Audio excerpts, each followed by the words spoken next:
አሰላሙ አለይኩም ወራህመቱላሂ ወበረካቱ። ሰላም እንዴት ናችሁ? እኔ ደህና ነኝ አልሐምዱሊላህ። እናንተ እንዴት ናችሁ? ሁሌም እንዴት ነበረ? ስራ እንዴት ነው? ስራ ቦታ ያላችሁ የሰው ልጅ ሳይሰራ ስለማይኖር ይህን ጥያቄ መጠየቄ አይቀርምና እንዴት ናችሁ? ሁሉ አማን፣ ሁሉ ሰላም ከእኔ ጋር አልሐምዱሊላህ፣ ሁሉ ሰላም ነው። እና ምን አዲስ ጋይስ? ምን አዲስ? ዛሬ በተጠየቁት ጥያቄ ልመልስ ነው የመጣሁት።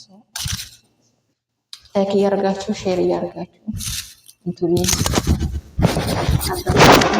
ጋይስ ማይክሮ በራሱ ጊዜ ይወደድ ማለት ነው። እስኪ ዛሬ መሰለኝ እና እንዴት ናችሁ? ደህና ናችሁ ወይ? ቀርብ እየላወራችሁ እኔ ደህና ነኝ አልሐምዱሊላህ፣ ምንም አልልም፣ ሁሉ ሰላም ነው ከኔ ጋር ማለት ነው። እና አንዳንድ ልጆች ማለት ነው ኢትዮጵያ ላይ ምን ያዋጣል፣ ምን ብንሰራ ጥሩ ነው ትላላችሁ ማለት ነው። እና እኔ ለራሴ አላቅም እውነት ለመናገር ምን ብትሰሪ ምን ባትሰሪ ያከሰራል፣ ምን ያዋጣል እኔ አላቅም እውነት ለመናገር ማለት ነው። ግን እንደ ሀሳብ የሰራ ሰው ያገኛል ብዬ ነው የምለው። ማንኛውም ቦታ ላይ ብትሰሪ አንድ ጊዜ ሁለት ጊዜ መክሰር ሊኖር ይችላል።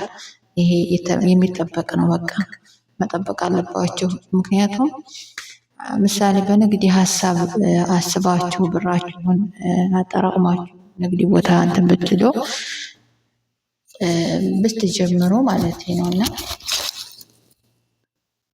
እሱ ነገር በአንድ ጊዜ እንዲያሰባችሁት አይሄድላችሁም ነው።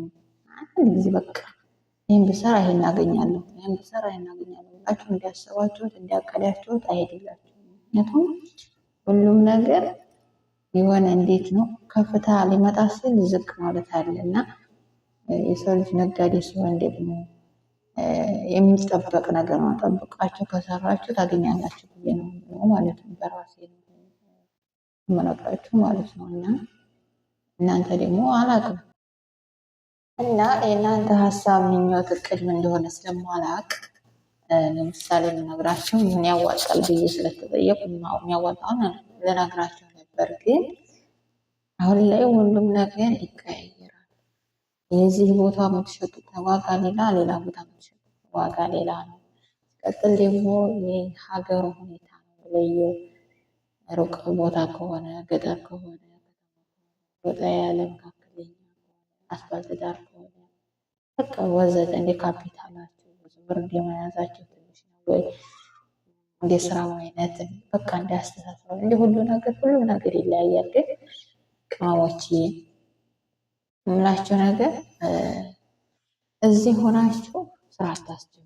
እዚህ ሆናችሁ እናንተ ያላያችሁትን ነገር እናንተ በቃ ቦታውንም አይታችሁ ሰፈሩንም ገበያውንም የንግዱንም ሁኔታ የስራውንም የሰዎችንም ባህሪ የሁሉንም አይታችሁ ካያችሁ ከተስተካከላችሁ በኋላ ይሄ ነገር ይሆነኛል ወይስ አይሆነኝም፣ ይጠቅመኛል አይጠቅመኝም ብላችሁ አሰባችሁና ካቀዳችሁ ከወሰናችሁ በኋላ ነው የሆነ ገበያ መክፈት ያለባችሁ።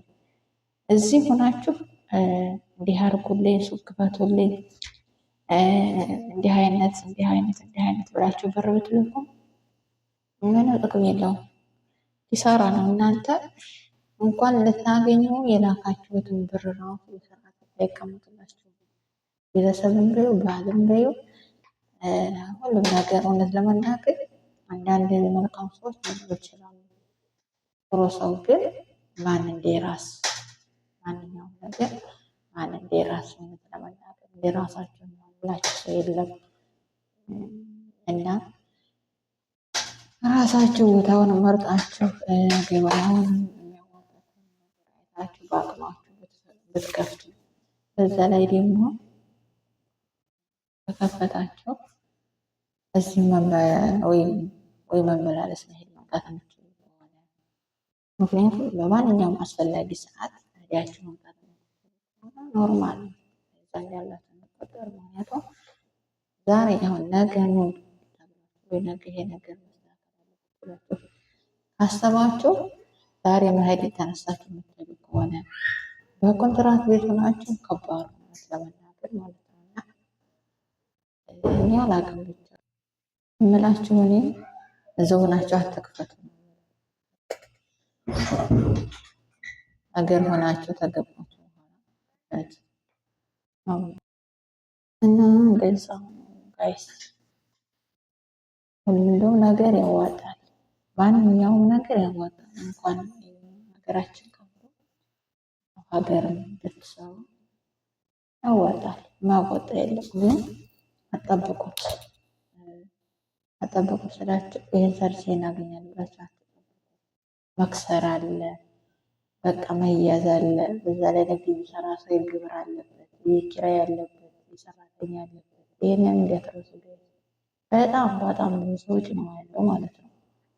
የሆነ ነገር ልታቆሙ ያለ ሰራተኛ መቼም አይሆንም። የትራንስፖርት አለ፣ እውነቴን ነው። የትራንስፖርት አለ፣ የንግድ ያለ ማነው፣ የትራንስፖርት አለ፣ የቤት ኪራይ አለ፣ የግብር አለ፣ የመብራት የውሃ አለ።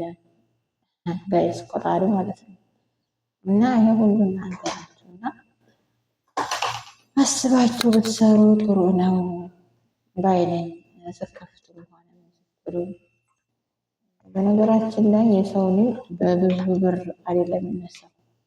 ብዙ ብር ስላላችሁ ታድጋላችሁ ወይ ሀብታም ትሆናላችሁ አይደለም። እሱ ረብል ዓለሚን ነው የሚያውቀው፣ አላህ ነው የሚያውቀው። ሀብታም ልትሆን ይችላል፣ ያ ልትሆን ትችላላችሁ። ወላኪን ግን ለጻፈው ነገር አይቀርም ሰበቡ ማለት ነው።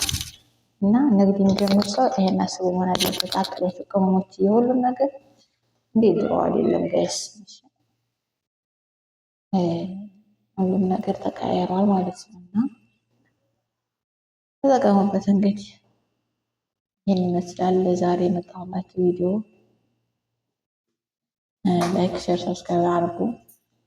ቻናሌን አበረታቱኝ። አንዳንዶች ያላችሁ ደግሞ ብላችሁ በቃ